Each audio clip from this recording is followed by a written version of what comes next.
This song, like all our songs, are dedicated to children. I also became a raw food chef, and there's recipes in here as well. There's before and afters, and so on. And then I went on to write this next book, Raw Knowledge, Enhance the Powers of Your Mind, Body, and Soul, which is more interviews with people, other people who've been eating this way for a very long time. Then I went on to write this book, Healing Inflammatory Bowel Disease. And this book should be called Healing All Disease, actually, because the information in there will help people heal all disease. It exposes doctors and the way they treat people and so on. I think my next book might be called, If You Want to Be Healthy, Eliminate Your Doctor. And this is actually the newest version of this book. It just came out 2 days ago. I can't say it's hot off the press because I'm a raw foodist and I can't 108 degrees off the press. But it just came out. It's brand new information. It's a completely new book. And then I had all this information out and I was traveling all over and teaching, but for some reason people weren't getting it. People were sicker than ever. They were coming to my lecture. They'd chuckle every now and then, but they weren't going home and doing it. I wanted them to get this. So I just kept looking for the answer and looking for the answer. And it was about 6 years ago. I was in Michigan giving a lecture. And at the end of the lecture, a fellow came to me and said, "Paul, your book is the second best health book I ever read." And I was curious to know what the first one was. And he said, "Not only will I tell you, I'll give you one on 2 conditions." He said, "The first condition is that before you develop an opinion about the book, you read the whole book." I said, "How can I develop an opinion about it unless I read the whole book?" He said, "The next condition is, if you don't like it, you give it back to me, but if you like it, you tell other people about it." I said, "That's fine, give me the book." He gave me the book and I read the whole book, and I have to agree with him, it's the greatest health book ever written. The book was the Bible. And I found more information about health in that book than any other book ever written. And I was upset. The reason why is because 10 years prior to that, I was sitting in some doctor's office and somebody told me the same thing. And I said, "No, thank you," at that time, and I didn't read it. I would have saved myself a lot of time and a lot of money and a lot of pain if I would have read it back then. All this information that took me years to learn about health and nutrition and about what foods are best for the body and when to eat them and how to eat them and other aspects of health, the emotional and spiritual aspects of health, was all there in this one great book. But then I ran into a problem because I started to teach in churches. And to my disappointment, thinking everyone would be healthy in these places because they had this great health book right in their hands, I saw more prayer for the healing of disease than any other topic. And I was like, what is wrong? If these people have such a great health book, how come they're not getting better? And I didn't understand. Then I realized information alone, information and knowledge without action means very little. We can't just know it. We have to take action and carry it out. And that's what people weren't doing. They had the information, but they weren't taking action to follow it. So I said something was really wrong here. So I ended up writing this book, Health According to the Scriptures, which talks about the health message found in the Bible, and it has all these scriptures in here that talk about a lot of the principles we're going to cover today in my new lecture. So I wrote that book, and I was done with writing. I wasn't going to write any more. And my personal story was becoming too long, so I had to stop inventing new things.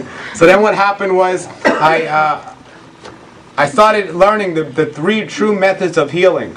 We're not taking drugs by the doctor, but it was the herbs, the oils, and the prayer. That's what it said in the scriptures, and that's what every health book I've ever read confirmed. The 3 methods of healing are herbs, oils, and prayer. Hippocrates said himself, "Let food be thy medicine." The scriptures say themselves, the medicine is in the herbs. The essential oils that come from the flowers and the herbs, that's the medicine that'll heal us. And the prayer is the greatest thing to heal us. And not only heal us, people always ask me, how can I get my family or my friends to eat this way? I just keep to see alienating them. Every time I try to tell them what to do, they get more pushed away. And here's my answer. You tell them once and you pray for them many times. That's it. And that works. You tell them one time and pray many times. It's the opposite of what I used to do, and I turned more people off than I care to mention about this. So then I was doing all that, and as I started praying, this name kept coming up in my mind. I kept hearing this name over and over again. And then I remembered one morning what that name was from. I had read a health book years prior to that, and it was an excellent health book. It was probably one of the greatest health books I have ever read until I had read the scriptures themselves. And the name that kept coming up in my mind was Arnold Ehret. Has anyone here ever heard of Arnold Ehret? And the name of the book that I read was this book here, probably the greatest name for a book ever written, The Mucilage Diet Healing System. If that's not a great name for a book, I don't know what is. The Mucilage Diet Healing System. And he wrote another book called Rational Fasting. Like there's any other kind of fasting, right? Rational Fasting. And then he has this book. They found this in his manuscript and translated it after he had passed on, The Cause and Cure of All Human Illness. So then he had this book out as well. And Arnold Ehret was a fellow that came from Germany, and as a young man he was very sick in the late 1800s, early 1900s. And he cured himself naturally by following the methods that we're going to talk about today in the principles of this lecture. And he came to the United States to teach everyone about this message as well. And then he wrote these books, and all of his books had something in common. He called it the formula for life.